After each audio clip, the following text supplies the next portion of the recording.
On sait tous ce qu'est une salle de sport, même si on n'y a jamais mis les pieds. On sait à quoi ça ressemble et on sait ce qu'il y a dedans. Et il s'avère qu'il se passe des choses assez folles dans ces lieux-là. Des trucs que tu ne soupçonnes même pas. Des chiffres absurdes, des comportements hallucinants, des records dont personne ne parle. J'ai fouillé, j'ai creusé, j'ai retourné le monde du fitness dans tous les sens pour te décoter 50 statistiques aussi folles que réelles. Certaines vont te faire rire, d'autres vont te dégoûter et certaines vont même peut-être te faire douter de l'humanité.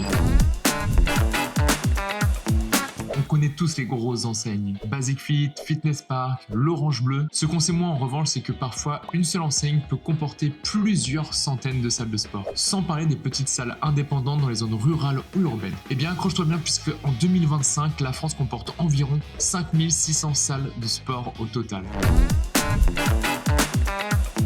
Imagine une salle de sport sans musique, sans haltères en caoutchouc, ou encore même sans tapis de course. Aujourd'hui, ça te paraît improbable, alors qu'il y a plus de 100 ans, une poignée de passionnés ont lancé les bases de ce qu'allait être le fitness moderne. Parce qu'il s'avère que la toute première salle de sport privée a ouvert à Angers en 1919.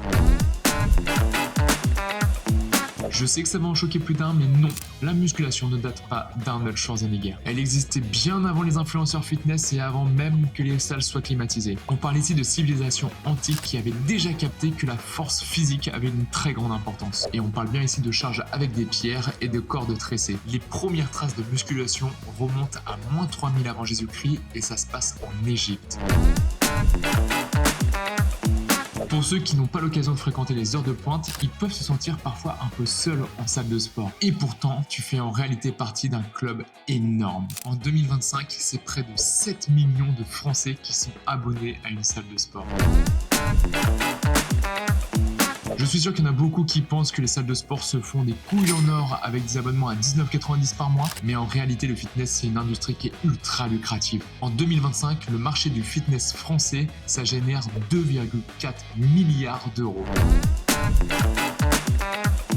Certaines salles de sport sont tellement immenses que parfois on pourrait y organiser un tournoi de foot. Des machines qui sont alignées à perte de vue, des coins muscu, des coins crossfit, des coins box, de quoi littéralement s'y perdre. Et là je te propose d'aller à Paris dans le 19e, dans la salle One Air Fitness qui détient le record avec 5000 mètres carrés. C'est juste oufissime. Ce qu'on appelle un pratiquant moyen, c'est quelqu'un qui va être assidu sur un an déjà, mais qui va faire en moyenne 3 séances semaine. Les séances vont durer environ 1 heure à 1 heure et demie. Et bien sur 12 mois, ça fait un truc juste hallucinant. C'est littéralement comme soulever une locomotive juste avec tes bras. Parce qu'en moyenne, c'est 1,5 million de kilos qui sont soulevés sur une année. Elle est là dès la rentrée, elle rassure tout le monde, que tu sois débutant, que tu sois confirmé, elle est présente dans littéralement toutes les salles de sport. Elle ne juge pas, mais elle peut te faire cramer un maximum de calories. Cette machine, c'est une machine cardio et c'est le tapis de course. Je suis sûr que dans votre tête, vous vous dites « J'ai ma carte, je suis inscrit, donc je suis actif ». Et vous êtes parfois même fier de pouvoir montrer cette carte-là à votre entourage. Mais la réalité, elle est vraiment bien moins glorieuse que ça. Parce que c'est près de 1 abonné sur 4 qui ne va pas en salle de sport. C'est littéralement quelqu'un qui paye pour ne pas y aller. Contrairement à ce que vous pensez, ce n'est pas juste avant l'été pour préparer celui-ci. C'est le mois où on culpabilise à mort et le mois où on est aussi rempli de bonnes résolutions. En moyenne, c'est vraiment le mois de janvier où il y a le plus d'inscriptions. Et juste après, c'est le mois de septembre qui vient avec la rentrée des places.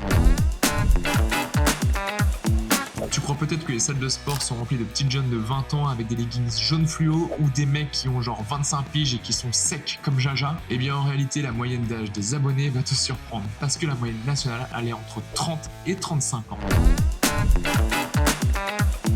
Quand tu t'inscris à la salle, généralement tu as un objectif et tu es plein de bonne volonté et de motivation. Et puis après la vie reprend son cours avec le boulot, avec Netflix, tes copains, copine. Et bref, tu ne remets juste plus jamais les pieds à la salle de sport. Ça t'est déjà arrivé ou pas? Eh bien, rassure-toi, tu n'es pas le seul. La durée moyenne réelle d'un abonnement en salle de sport, c'est 4 à 6 mois. T'es prêt à t'entraîner, t'es déterminé, t'es rentré dans la salle exprès pour elle, mais malheureusement impossible de l'approcher. C'est une vraie attraction de parc de loisirs. Il y a même littéralement des fois la queue, une file d'attente pour y aller. Et évidemment, en soirée, c'est la poulie vis-à-vis qui est la plus sollicitée. Certains pensent que la musculation ce n'est pas du sport intense à proprement parler. Pourtant, même avec un rythme cool, parfois ça tape fort dans les réserves énergétiques. En moyenne, évidemment, ça va dépendre des objectifs et de comment on travaille, c'est environ 300 à 400 kcal par heure. C'est marrant parce que tous ceux qui auront été à la fac pourront témoigner de la même chose. Et on pourra dire merci aux résolutions pour ça. Car comme on l'a vu précédemment, au mois de janvier, c'est les inscriptions à gogo. Et généralement, après quelques semaines, c'est le désert total. Et là, on se rappelle comment c'était à la fac. Généralement, environ 50% des gens abandonnent après 3 mois. Alors, entre ceux qui trichent sur les charges, les autres qui pompent comme des machines, mais aussi selon les objectifs de chacun, où se situe la vraie moyenne? Eh bien, la majorité des pratiquants, et pour moi c'est sans surprise, font en moyenne 8 à 12 répétitions par série. Cette stat-là, elle va te piquer la tronche entre les réseaux sociaux, musique, selfie, mais aussi les scrolls inutiles entre 2 séries. En vrai, je suis sûr que tu vois de quoi je parle. Eh bien, c'est plus de 40 utilisations de ton smartphone par séance. Franchement, pour tous les professionnels du fitness et tous ceux qui sont assidus, tous ceux qui aiment ce sport, vous allez être hallucinés de cette statistique. Ils viennent, ils s'échauffent vaguement, ils font 2-3 exercices qui n'ont aucun rapport les uns avec les autres et qui ne suivent aucune logique. Et puis, ils rentrent chez eux. Random training. Accroche-toi parce que c'est près de 60% des pratiquants qui n'ont pas de programme bien défini. Alors le terme machine n'est pas spécialement bien utilisé parce qu'en réalité c'est plus un objet qui souvent est dans un coin. Il prend parfois un peu la poussière également. Cet accessoire il est incompris et il est clairement sous-coté de fou furieux. Je parle évidemment du kettlebell qui est l'accessoire le moins utilisé en salle de sport. Et à défaut parce que c'est vraiment une dinguerie comme objet. Donc clairement pas besoin d'y passer 2 heures. Et pour ceux qui y passent 2 heures, vous avez le droit et il y a des fois c'est bien spécifique. Et en réalité, la majorité des gens restent bien moins longtemps que ce que tu imagines. Parce que la moyenne a été faite et c'est environ entre 55 et 65 minutes que dure une séance. Pendant longtemps, les salles de sport ont été identifiées comme des repères pour des mecs en débardeur. Le temple du machisme et de l'égocentrisme. Mais aujourd'hui, la tendance a changé et c'est bien plus équilibré que tu ne le penses. Parce que c'est environ 45% des pratiquants qui sont des femmes. C'est la question que tous les mecs se posent. Et tu soulèves combien au bench? Et tu pousses combien au développé couché? Eh bien, tu vas être surpris. Un homme de niveau intermédiaire va soulever en moyenne 98 kg. Donc on parle bien d'une seule répétition maximale. On transpire, on s'hydrate et parfois on fait plus de pauses pour aller boire un coup que de pauses pour récupérer entre 2 séries. Et bien dans des grandes salles de sport, c'est jusqu'à 1000 litres d'eau par jour qui sont bu par les adhérents. Chaque début d'année, c'est la course folle pour aller dépenser le max de calories qu'on a emmagasiné pendant les fêtes. Et s'il y a bien un appareil qui ne chôme pas pendant cette période-là, c'est bien lui. Le vélo elliptique, c'est la star au mois de janvier. Il y a énormément de programmes sur les machines, il n'y a pas d'impact donc facile d'accès et tu peux même adapter en rentrant tes informations personnelles sur la machine. Déjà, le soulevé de terre, pour ceux qui ne connaissent pas, c'est ça. C'est clairement l'un des exercices les plus complets en musculation. Mais c'est surtout un exercice sur lequel tu peux progresser très rapidement si tu t'entraînes comme il faut avec un bon entraînement. Tu veux des résultats visibles? Voilà ce que tu peux espérer. En admettant que tu aies déjà appris à faire le mouvement, si tu commences à stagner, avec un plan d'entraînement adapté, en 6 semaines, tu peux gagner plus 15 kilos. C'est juste énorme. Le crossfit, ça fait débat. Le crossfit, c'est du clivage et on adore ça. Quand tu fais du crossfit, généralement, tu ne sors pas juste en transpirant. Tu sors vidé de toute ton âme entière. C'est probablement même une des disciplines les plus violentes énergétiquement parlant. En effet, avec une seule séance, c'est jusqu'à 800 kcal de cramé. Ah bah, c'est plutôt rentable, hein. Mais ça peut peut-être expliquer le prix aussi. C'est l'exercice que tout le monde connaît et que tout le monde prétend vouloir faire ou prétend dire faire. Alors qu'en réalité, c'est un exercice que beaucoup de personnes commencent par fuir. Et pourquoi ça? Parce qu'il est exigeant, parce qu'il est inconfortable, parce qu'il est dur techniquement et qu'il est dur émotionnellement aussi. Et je parle bien du squat libre. Et ça, je pense qu'avec le développement de toutes les nouvelles machines qu'il crée au fur et à mesure, eh ben, ça aide pas. Et oui, sans surprise, la salle c'est aussi devenu un studio photo quand c'est pas devenu un plateau de cinéma. Entre le moment où il faut trouver le bon angle, la glace, la bonne lumière, etc., c'est ahurissant. Mais les chiffres sont encore plus fous. À l'échelle mondiale, c'est environ 30 millions de selfies qui sont pris par jour. Ici, on ne parle pas de régime extrême ni de transformation radicale. Juste de l'assiduité, de l'effort modéré mais régulier. Un pratiquant régulier peut perdre de 8 jusqu'à 12 kg par an.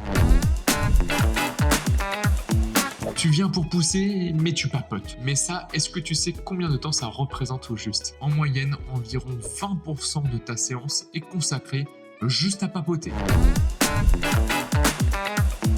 Tu ne l'as peut-être jamais remarqué, mais t'as déjà bien transpiré en hiver ou t'as déjà caillé un petit peu en été. Eh bien, ce n'est pas du hasard, c'est du calibré. Parce qu'en moyenne, dans les salles de sport, la température est maintenue entre 18 et 21 degrés.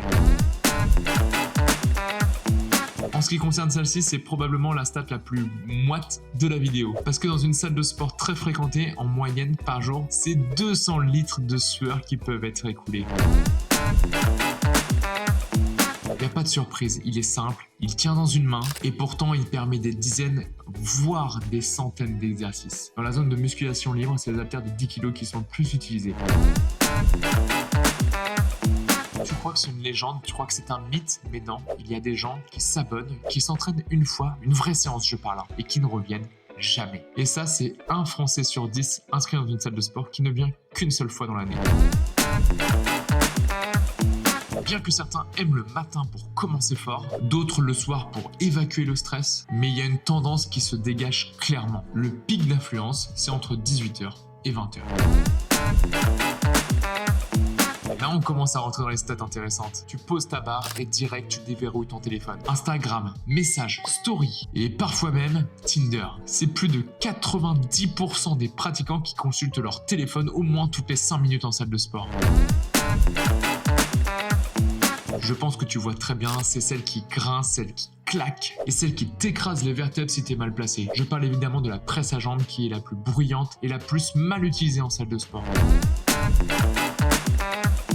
La question, elle est un peu subtile, mais elle est vraiment très rigolote. Et tu vas le savoir parce que toi aussi, tu les as tous déjà croisés. Le bodybuilder sérieux, le débutant perdu, le bavard chronique, le je filme tout, le cardio addict, le retraité fun. En moyenne, dans chaque salle, c'est 6 à 8 profils types de pratiquants qui existent.